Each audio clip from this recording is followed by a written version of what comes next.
किसान विरोधी सरकार मुर्दाबाद मुर्दाबाद मुर्दाबाद। खट्टर सरकार मुर्दाबाद मुर्दाबाद मुर्दाबाद। खट्टर सरकार मुर्दाबाद मुर्दाबाद मुर्दाबाद। बीजेपी जेजेपी गठबंधन मुर्दाबाद मुर्दाबाद मुर्दाबाद। किसान विरोधी सरकार मुर्दाबाद मुर्दाबाद मुर्दाबाद। धान की खरीदारी शुरू करो शुरू करो शुरू करो। धान की खरीदारी शुरू करो शुरू करो शुरू करो। दुष्यंत खट्टर किसानों पे अत्याचार बंद करो बंद करो बंद करो। किसानों पे अत्याचार बंद करो बंद करो बंद करो। देखिए, आज जैसे आपने कहा गांधी जयंती के उपलक्ष्य में और लाल बहादुर शास्त्री जी की जयंती के उपलक्ष्य में सबसे पहले देशवासियों को शुभकामनाएं और उनके जो दिखाए हुए जो उनका रास्ता था गांधी जी द्वारा, शास्त्री जी द्वारा,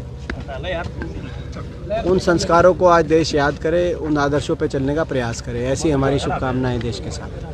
आज लेकिन बड़ा दुर्भाग्य है, आज ये हम धान की ढेरी पे जो ये एक सांकेतिक धरना दे रहे हैं यहाँ पानीपत में मंडी में, इसके बाद घरौंडा मंडी में भी जाएंगे, करनाल मंडी में भी जाएंगे। सरकार एक के बाद एक किसान पे वार कर रही है,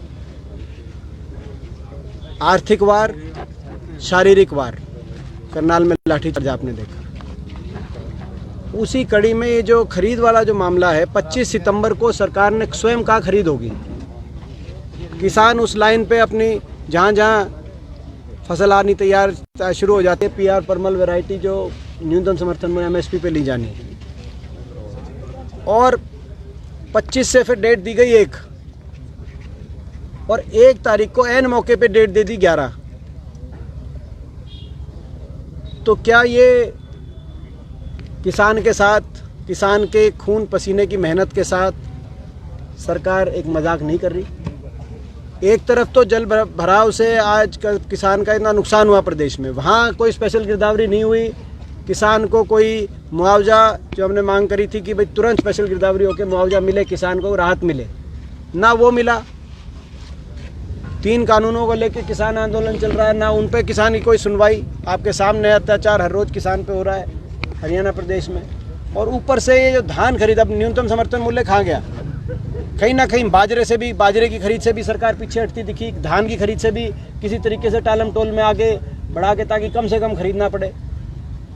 और इस दौरान जो है कई मंडियों में जो हमारे पास बात आ रही है, कई ऐसे सौदे जो कि न्यूनतम समर्थन मूल्य से कम पे किसान देने में मजबूर हो रहा है। तो ऐसे में जो ये कहते थे कि एमएसपी है रहेगी, आज यथार्थ आपके सामने है। आप लोग मीडिया से संबंधित भी हैं, लेकिन आप में से बहुत कृषि से भी संबंधित रहे हैं, क्योंकि आज किसान, हरियाणा प्रदेश की जो अर्थव्यवस्था है वो किसान और मजदूर, खेती और मजदूर, कृषि क्षेत्र से जुड़ी हुई अर्थव्यवस्था रही है। तो आज हमारी ये मांग है तुरंत खरीद हो। हम हर मंडी में जाएंगे, हुड्डा साहब भी जाएंगे, हमारे सारे विधायक भी जाएंगे, हम भी जाएंगे।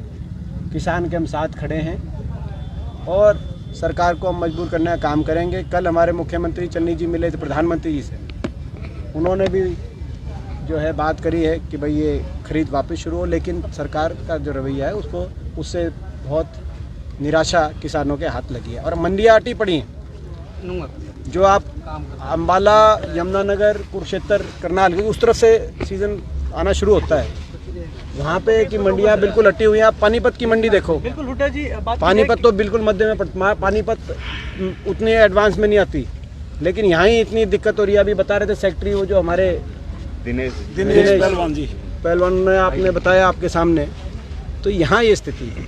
बिल्कुल हुड्डा जी, 11 महीने से ज़्यादा समय बीत चुका है किसान आंदोलन को। क्या लगता है किस वजह से जो कानून है वो वापस नहीं हो रहे हैं? सरकार के राजहट की वजह से, सरकार के घमंड की वजह से। सरकार किसानों को कुछ मान ही नहीं रही, इस वजह से। दीपेंद्र जी, आज एमएसपी कह रहे खत्म कर दी गई, तो ये तो कह नहीं रहे और सरकार ने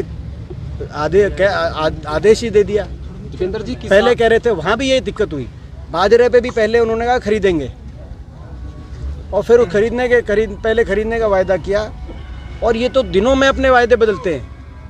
पहले कम से कम जो ये कहा था कि भाई 6 साल के बाद आमदनी दुगनी करेंगे, 2016 में 22 तक तो 6 साल तो कम से कम इंतजार करना पड़ा कि वो वायदा जुमला निकला। ये तो हर हफ्ते ही अपनी बात से पीछे हट रहे हैं कि भाई 2500 खरीदेंगे, एक को खरीदेंगे, अब 11 को बता रहे हैं। बड़े साहब सरकार इसके दबाव में काम कर रही है, अभी कुछ आप कह रहे थे किसी के दबाव में। देखिए ऐसा दिखाई देता है कि कहीं ना कहीं जो सरकारी खरीद से पीछे हटके बड़े औद्योगिक घरानों के हवाले खरीद प्रणाली सौंपने का जो 3 कानूनों ने रूपरेखा लेके आई है सरकार, उस माध्यम से कहीं ना कहीं ये हमने शुरू में आशंका ये व्यक्त करी थी कि धीरे धीरे इसी प्रकार से टोल मटोल करके खरीद को किस तरह से कम किया जाए, ख़ास तौर पे जिन प्रदेशों से ज़्यादातर आज के दिन खरीद होती है, जिसमें हमारा प्रदेश शामिल है। तो आज ये वो इसी बात का एक संकेत आपको देखने को मिला। नहीं तो 11 तक क्या कारण है, जब किसान लेके आ रहा है, आपको खरीदी करनी है। आपने आपने चिट्ठी देखी होगी, उस चिट्ठी में लिखा बारिश की वजह से, तो बारिश की वजह से किसान नहीं ले पा रहा, कह रहा किसान की सहूलियत के लिए। जब किसान लेके आया हुआ है, आप किसान की सहूलियत के नाम पे किसान के को चोट मारने का काम करेंगे। किसान जब लेके आ गया मंडी में तो वो कहाँ जाए, और बीच में बारिश होगी तो क्या होगा, या तो अन्य पन्ने दामों में पहले ही सौदे होंगे, और नहीं तो अगर बारिश होगी आप खुद बताएं, उसके बाद नमी का क्या होगा, किसान का खराब हो जाएगा सारा।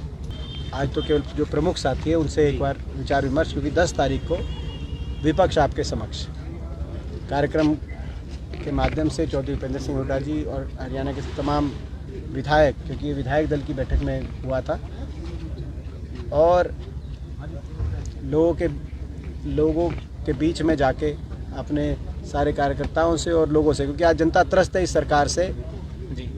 7.5 साल की केंद्र सरकार और 7 साल से ज़्यादा की प्रदेश सरकार कार्यकाल ने हरियाणा को पटरी से उतारने का काम।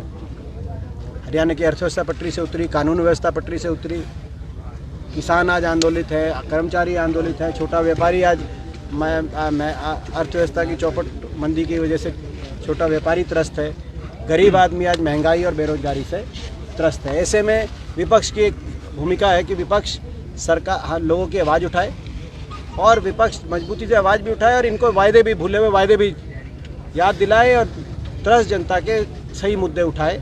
हम लोग लगातार उठा भी रहे हैं, लेकिन एक कार्यक्रम के तहत उसमें हुड्डा साहब भी जाएंगे हर जिले के अंदर। मैं प्रदेश के एकमात्र विपक्ष के सांसद के रूप में मेरी भी जिम्मेदारी है कि संसद के अंदर विपक्ष की आवाज़, लोगों की आवाज़ पहुँचे, क्योंकि 15 सांसदों में से प्रदेश में 14 भाजपा के हैं। तो कम से कम प्रदेश की लोगों की आवाज़, ऐसे मुद्दे जो सरकार के खिलाफ हों लोगों की, वो उठने चाहिए। तो इन बातों को लेकर विपक्ष आपके समक्ष कार्यक्रम की शुरुआत करनाल, जहां मुख्यमंत्री जी का गृह क्षेत्र है, वहां से शुरुआत होगी 10 तारीख को। मगर 10 तारीख से पहले, क्योंकि ये एक ऐसा मुद्दा है खरीद का, हम एक मंडी में जाने का काम करेंगे 10 से पहले। और जो है मैं समझता हूँ 10 को एक जो है सारे अपने कार्यकर्ता और लोगों से एक सुबह से शाम तक मिलने का कार्यक्रम रहेगा। एलनाबाद के चुनाव के बारे में कुछ कहेंगे? एलनाबाद चुनाव के में मुझे विश्वास है कांग्रेस पार्टी का जीतेगी एलनाबाद चुनाव, और अभी हमारी प्रक्रिया शुरू हुई है। कल एक बैठक हुई थी, उस बैठक में के माध्यम से हुड्डा साहब, शैलजा जी और विवेक बंसल जी को अधिकृत किया गया है, और तीनों लोग बैठ के जो है तय करेंगे आने वाले समय में मजबूत और सशक्त और आम सहमति से किसी उम्मीदवार को क्या नाम लाया जाए।